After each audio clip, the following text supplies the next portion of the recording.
Сегодня мы говорим о такой важной теме для развития нашей страны, для развития экономики нашей страны, о женском предпринимательстве. И наша собеседница Асель Кубанычбекова. Здравствуйте, Асель.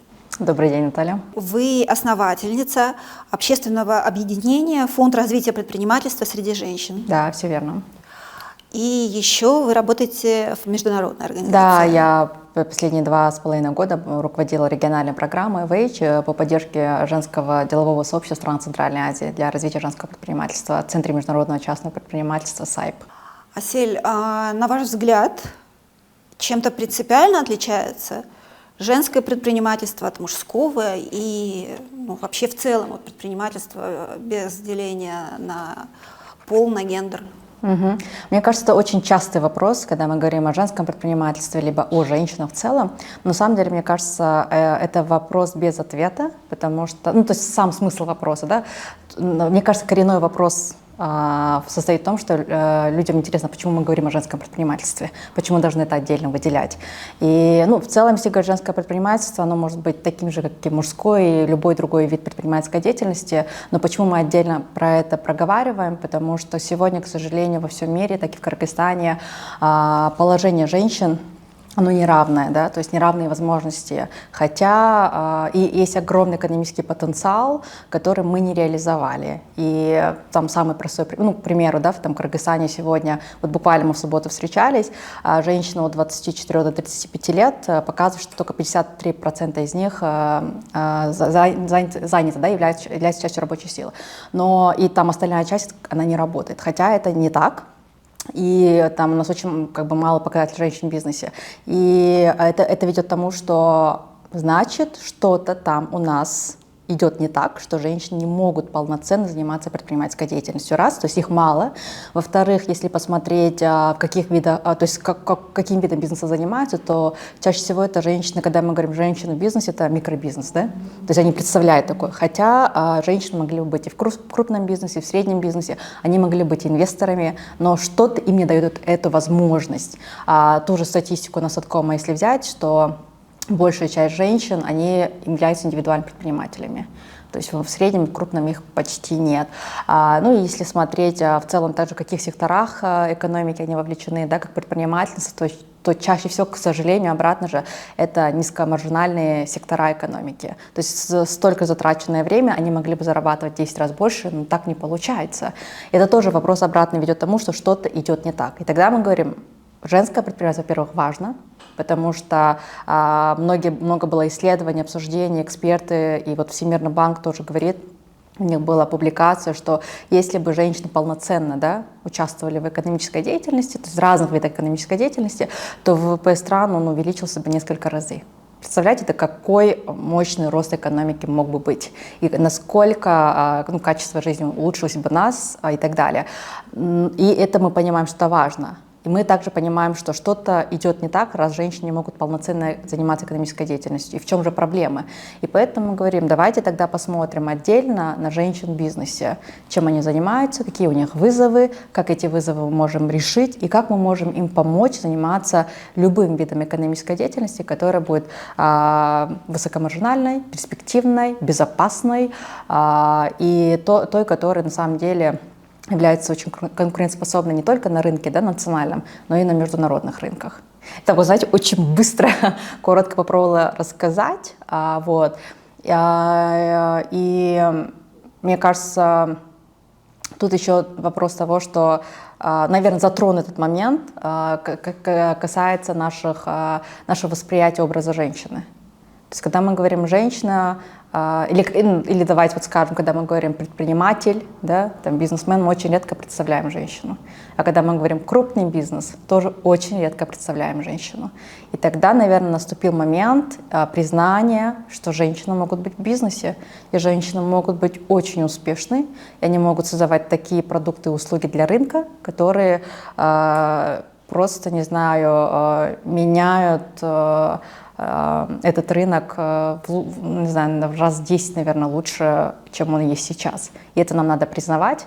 А признание, что такое признание? Да? Во-первых, признание — это понимание, какие у них есть сложности для развития и решение этих сложностей, чтобы они развивались.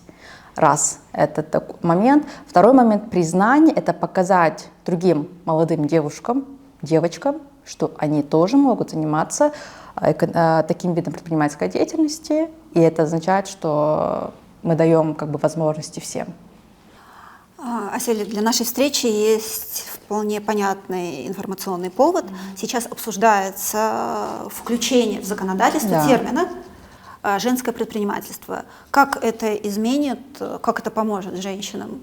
На самом деле эта инициатива, она очень давно обсуждается, и, как вы знаете, у нас есть государственная программа по развитию женского предпринимательства 21-25 или 26, и в данной программе одним из приоритетов является улучшение законодательной среды для развития женского предпринимательства в Кыргызстане, и одной из мер был уже включен, на самом деле, вопрос о принятии дефиниции женского предпринимательства. Почему этот вопрос поднимался? Обратно же это про признание, и признание нашим государством о том, что у нас есть женщины в бизнесе, у них есть определенные вызовы и возможности, которые нам нужно принимать во внимание при разработке экономической политики, да, в целом в стране. И в данном контексте как бы мы очень благодарны нашим депутатам Джугур Кенеша, которые сейчас инициируют, да, и мы успешно прошли первое чтение. Это позволит на государственном уровне признать и, как сказать, понять и в действительности предложить те решения, которые нужны женщинам в бизнесе сегодня на всех уровнях предпринимательской деятельности.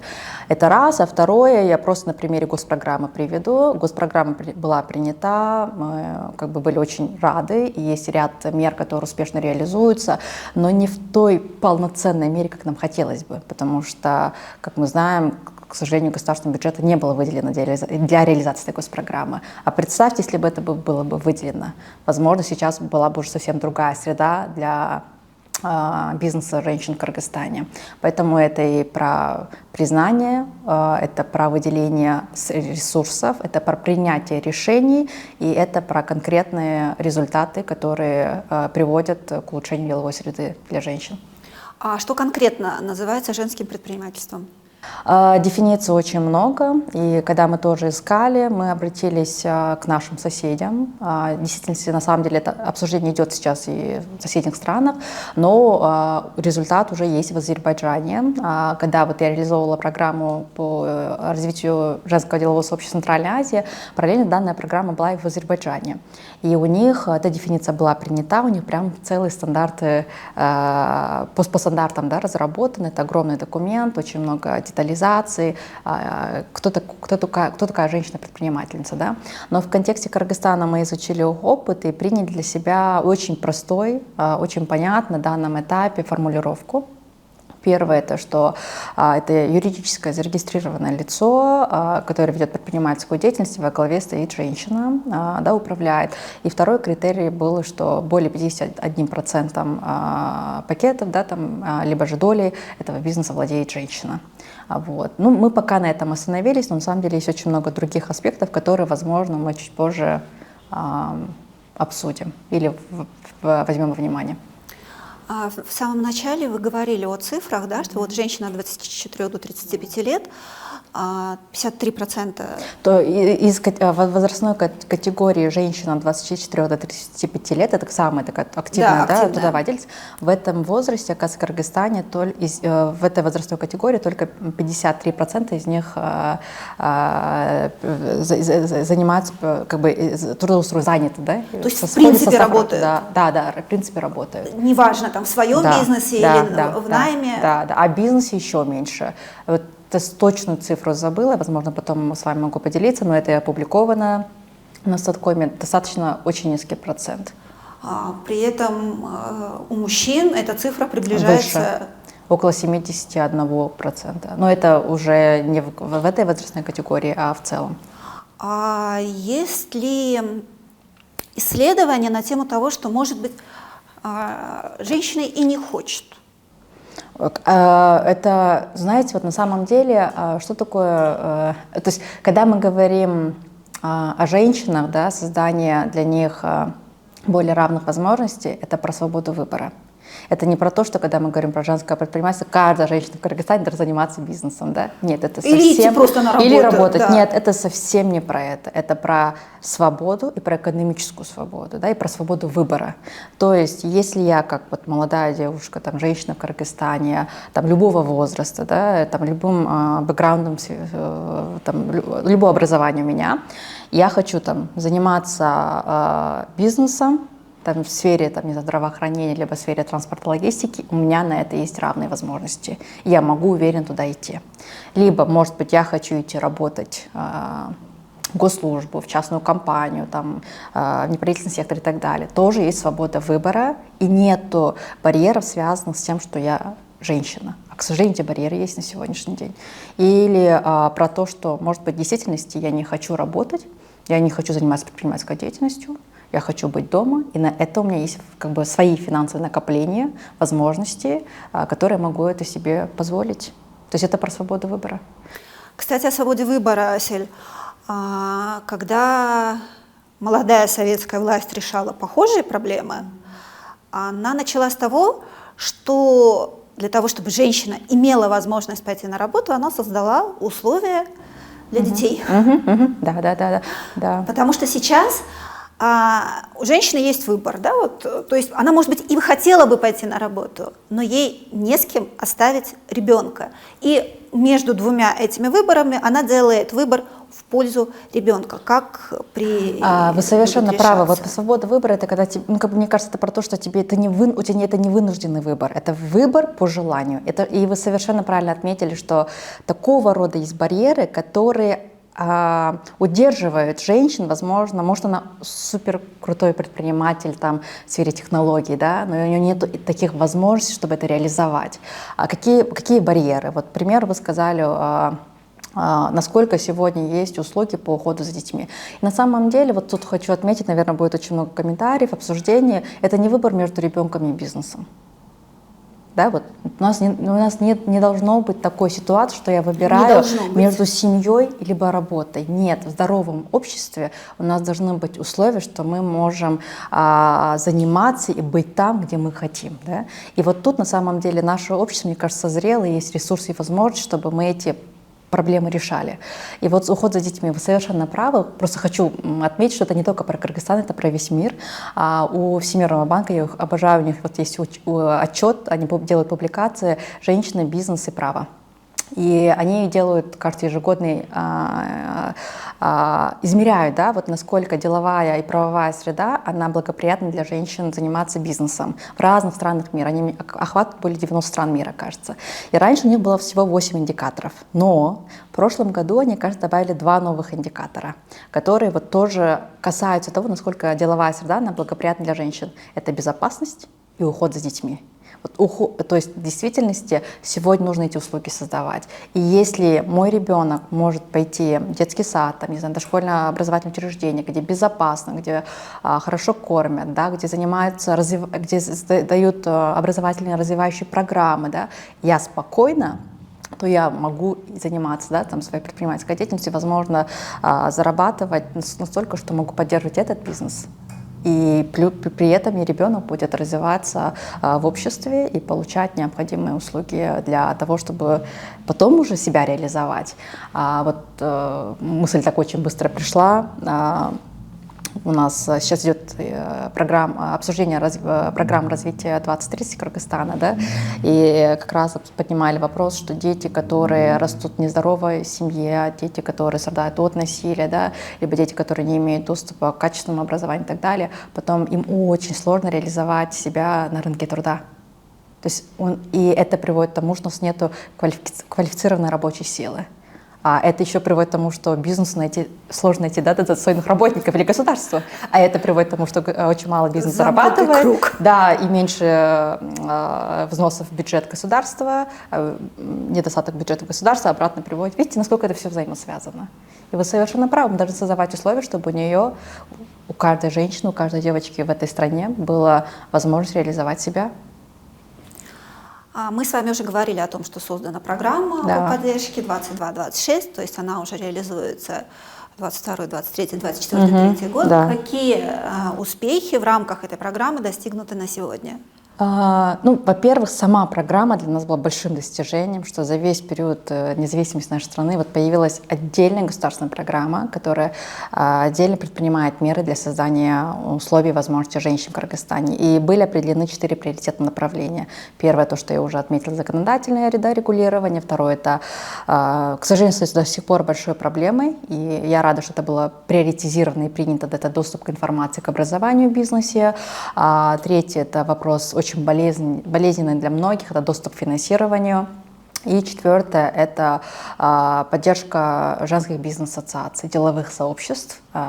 И в рамках было очень много мер прописано. И у нас раз в квартал и раз в год, кажется, мы встречались с Министерством экономики и коммерции. У нас есть отдельно рабочая группа, да, которая достаточно открыта. Если кто-то заинтересован, они также могут войти. У нас есть консультативный совет по развитию женского предпринимательства при Министерстве экономики и коммерции. У нас раз в квартал проходят встречи.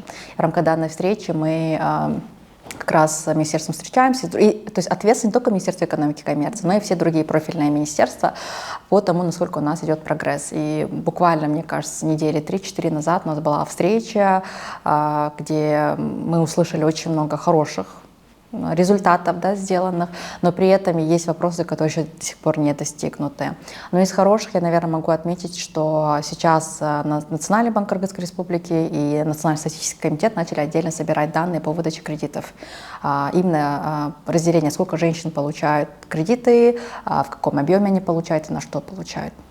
Раньше данная информация не была открыто доступна.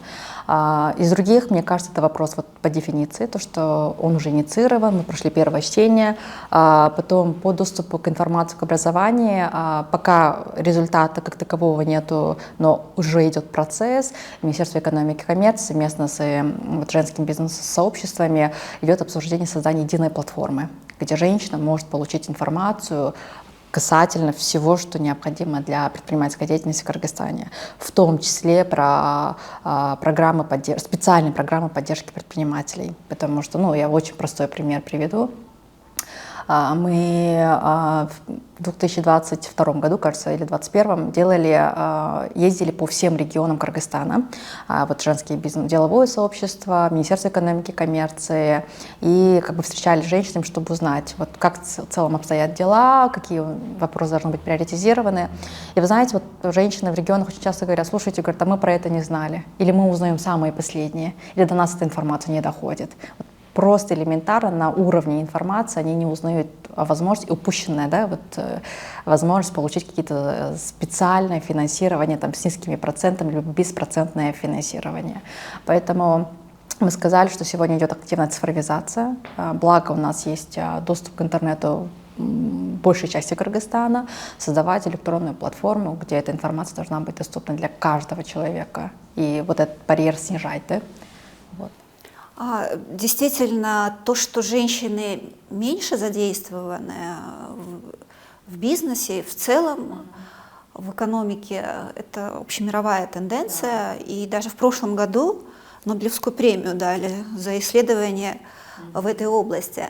И все же есть цифры, как соотносится участие женщин в бизнесе в развитых экономиках и в развивающихся. Да, есть цифры, я вам точно сейчас не скажу, но есть очень хорошие исследования, которые показывают, что в странах, где достаточно сильная экономика, да, прогрессирующая, активно развивающаяся, развитая экономика, доля участия женщин в экономической деятельности, в том числе в предпринимательской деятельности, достаточно высокий. И, например, если брать то, что в Кыргызстане и в этих странах, разница достаточно большая. Но я просто очень самой могу простой пример привести, что есть у нас разница в заработной плате, да? И у нас, кажется, на сегодняшний день он до сих пор остается в районе 28-23% в соотношении с мужчинами. И это уже такой, знаете, маркер, который показывает, сколько нам надо работать, и что это в действительности важно, и что те вопросы, которые мы понимаем, касающиеся участия женщин в экономике, он является приоритетным не только для женщин. Когда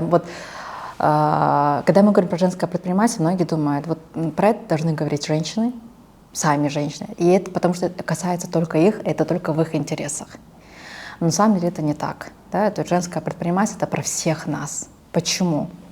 Ну, во-первых, от того, что женщина занимается экономической деятельностью, ну, любым видом, вот, это про то, что семейный бюджет, где она живет, он увеличивается уже, потому что она делает свой вклад. Во-вторых, это про то, что женщина-предприниматель, занимаясь своей предпринимательской деятельностью, она платит налоги. Налоги идут в государственный бюджет. И это тоже обратно помогает иметь достаточно средств, чтобы вести качественную и экономическую, социальную политику в стране. Ну и в целом, еще знаете, есть такое очень интересное тоже экспериментальное были исследование, где показывали, что если в том или ином виде рынке, в том или ином секторе экономики, либо же даже на уровне компании во главе там, руководят, создают эти продукты только представители одного пола, к примеру, только мужчины или только женщины, они, оказывается, в разы проигрывают в конкуренции с компаниями, где смешанные представители во главе. То есть если и мужчины, и женщины будут на рынке, да, вместе создавать продукты, то они смогут создавать более актуальные под потребности клиентов продукты, более инновационные решения, потому что инновации бывают только там, где разнообразие, где представлены все, да, потому что и потребность существует со всех.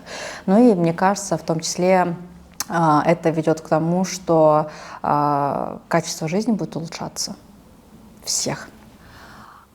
Вы основатель фонда Да. женского предпринимательства. Наверняка вы много общались с женщинами, которые хотят создать, открыть личный бизнес.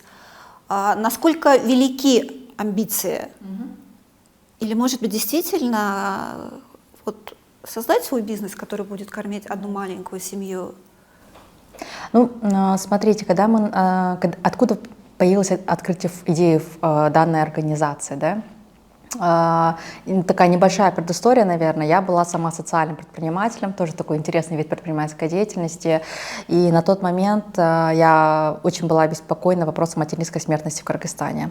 В те годы, это был 11-12 год, кажется, мы занимали почти первое место среди стран Центральной Азии по количеству смертей женщин во время родов. И тогда было одно из мер, это что можно было бы, одной из мер, это не комплексный подход, должен быть одной из мер, это элементарное информирование, образование женщин, их членов семьи касательно родительства и материнства. И тогда я в одной из новостроек города Бишкек открыла школу по подготовке к родительству в партнерстве с общественной организацией по данным вопросам. И я начала тогда благодарю Министерство здравоохранения, они тоже поддержали, поделились этим курсом. Мы наняли врачей-гинекологов, которые могли обучать. И это было в новостройке. Вначале начали женщины ходить, то есть эта группа пошла, но мы в конце года закрылись, потому что женщины перестали приходить. Я разговаривала с местными центрами семейной медицины, говорю, в чем причина, почему женщины не ходят, это так важно, да, там действительно отзывы были очень высокие. Но он говорит, Марсель, будь реалистом. Слушай, говорит, на одно занятие у нас 2,5 часа стоило тогда 150 сомов. И они говорят, слушай, эти 150 сомов, во-первых, у нее нет.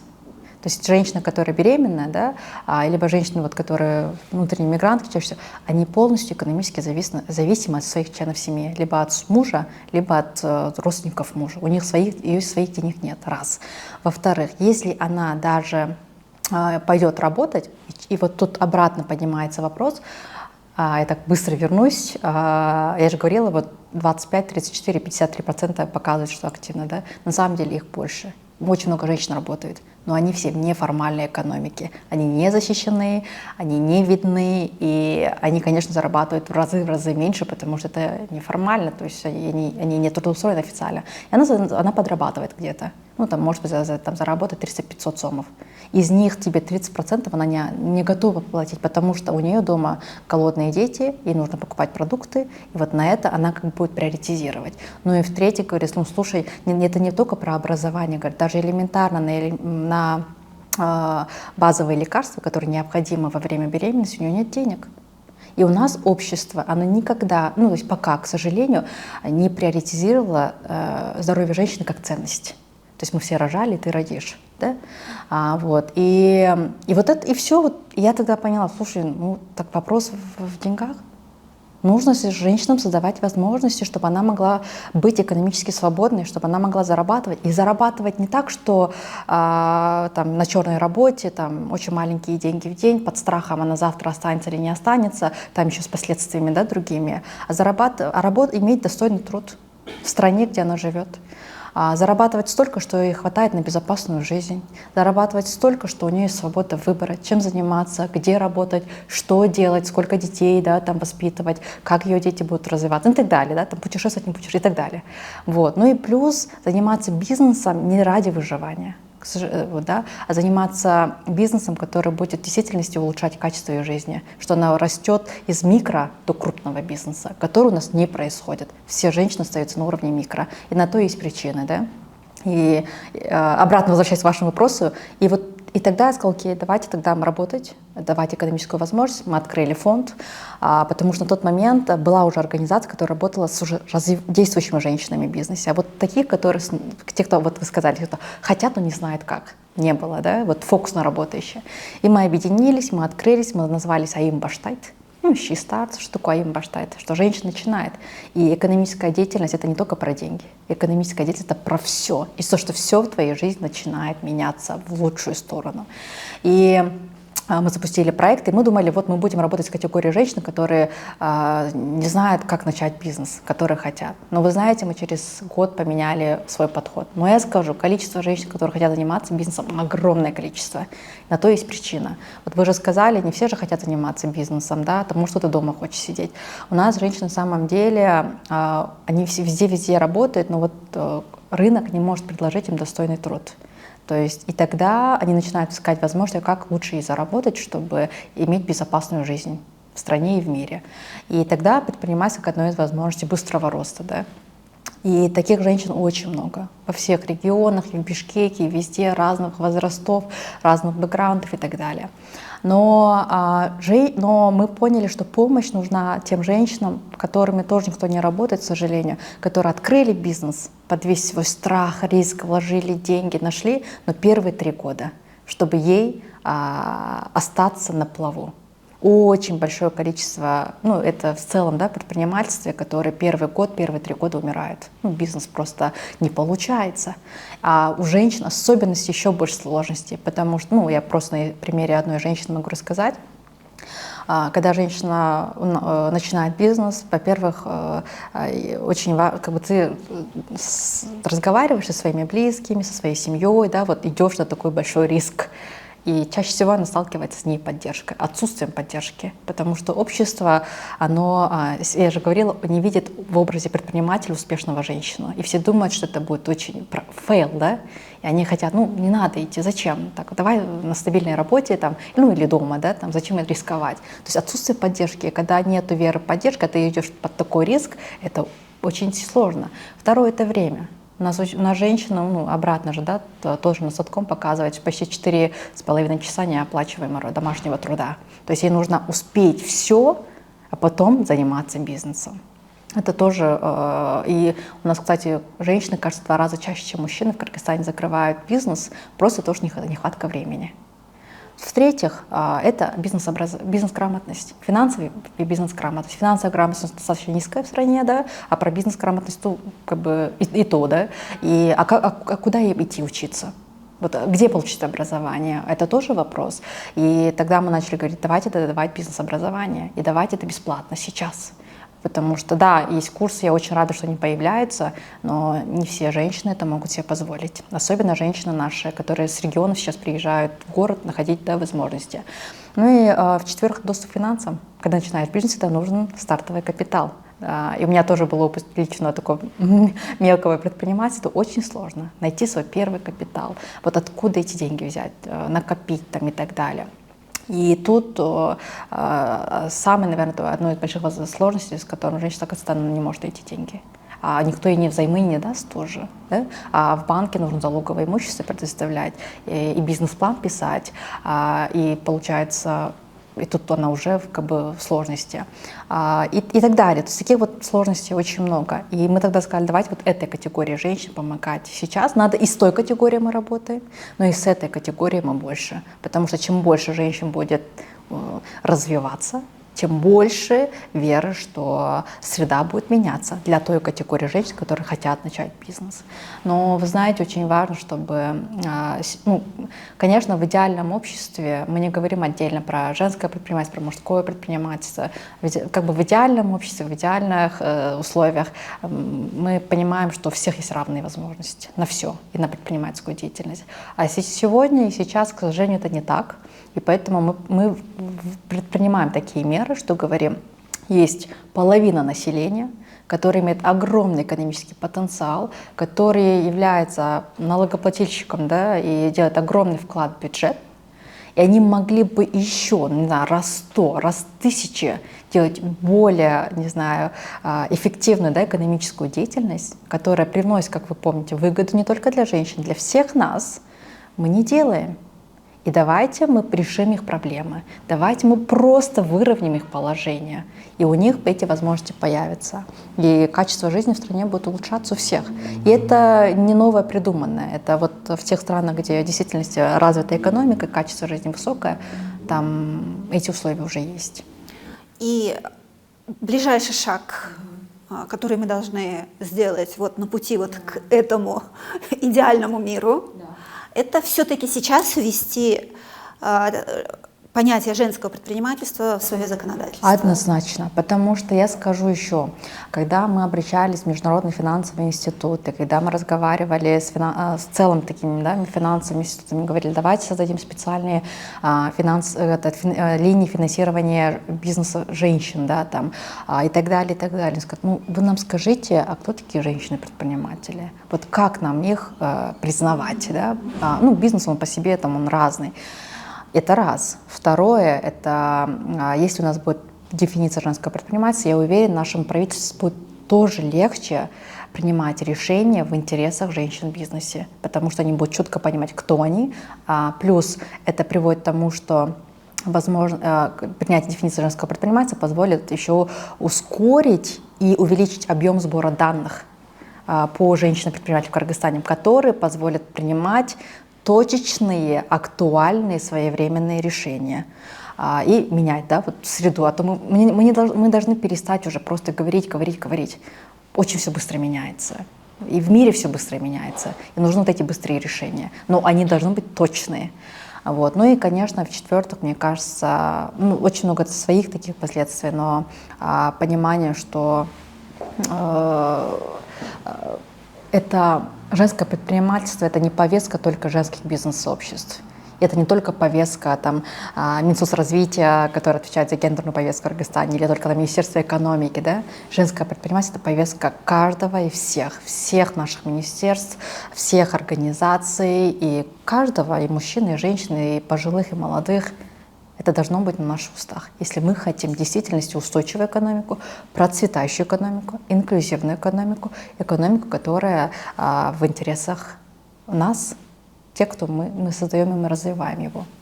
Сейчас этот законопроект, эти поправки находятся в Жогорку Кенеше. Да. Как относятся к ним депутаты, какие настроения, это понятно, нет? Только еще на обсуждение. Мне, наверное, лично это сложно сказать, потому что, да, я как бы персонально не вовлечена в этот процесс. Во-первых, сам этот проект закона был инициирован нашими депутатами Жогорку Кенеше, это Камилой Талиевой и Ильдаром Абакировым.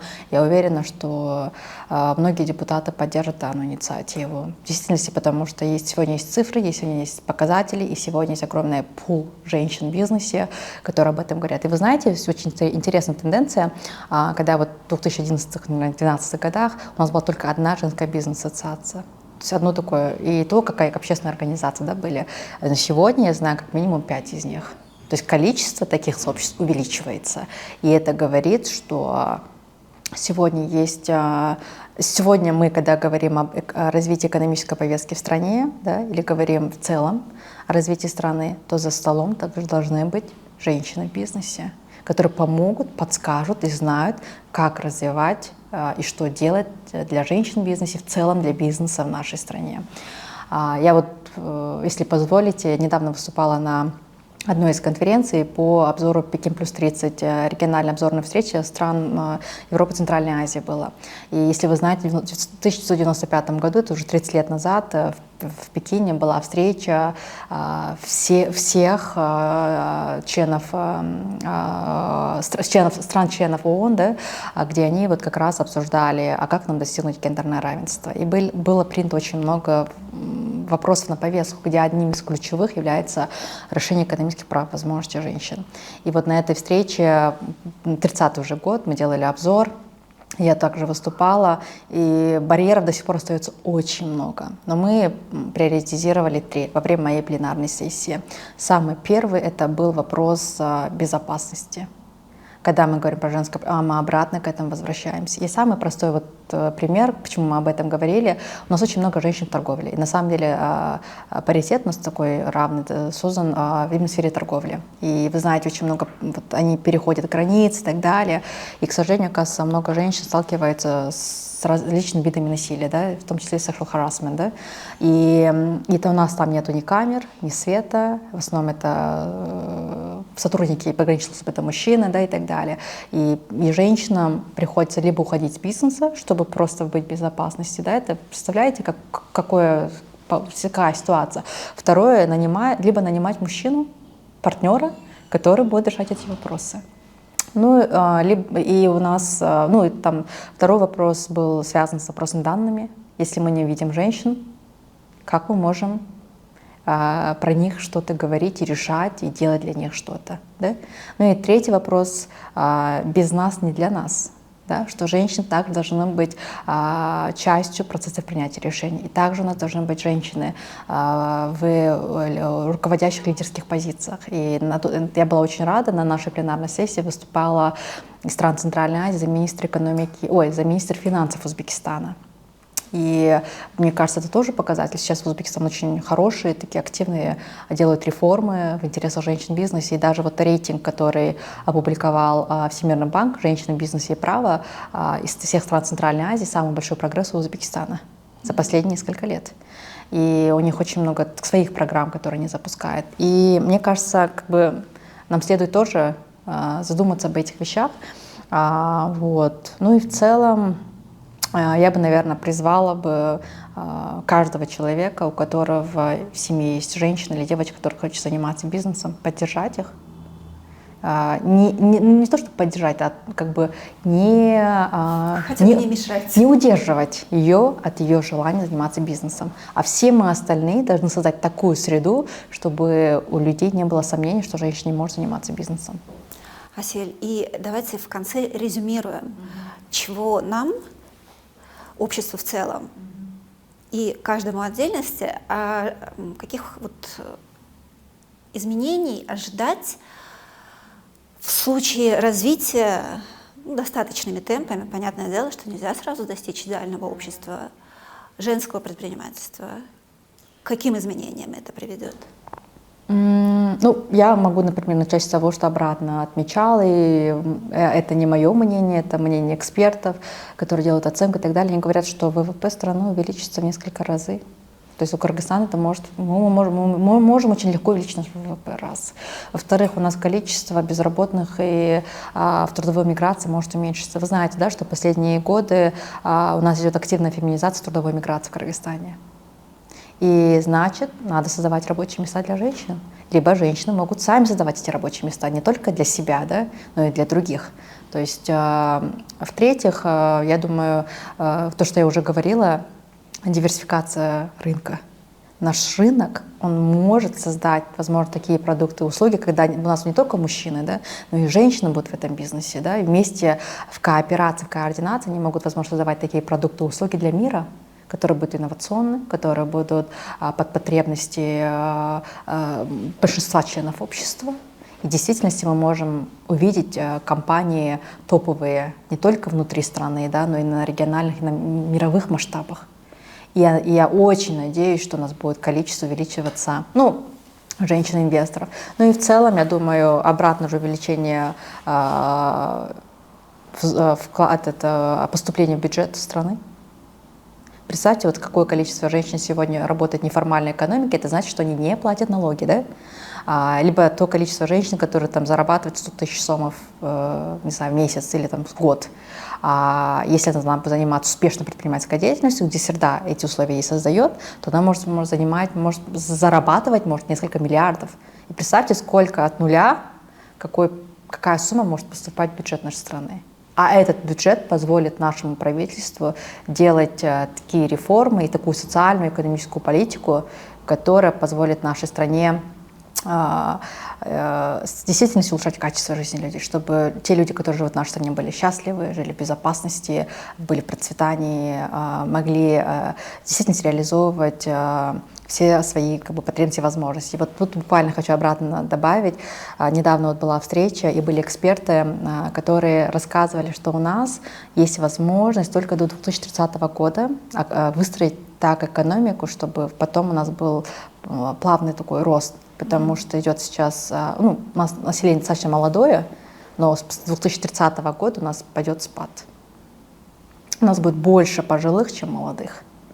И вот ближайшие 10 лет они очень важны для нашей страны предпринять своевременные, важные решения. И я была рада, что вопрос женского предпринимательства тоже был одним из приоритетов повестки развития страны 2030. Я надеюсь, что мы создадим в действительности такую благоприятную, поддерживающую деловую среду для женщин в бизнесе. И вот тут можно такой момент, когда мы говорим женщин при бизнесе, думают, ой, это микробизнес, это там сфера красоты, там сфера обслуживания и так далее. Нет.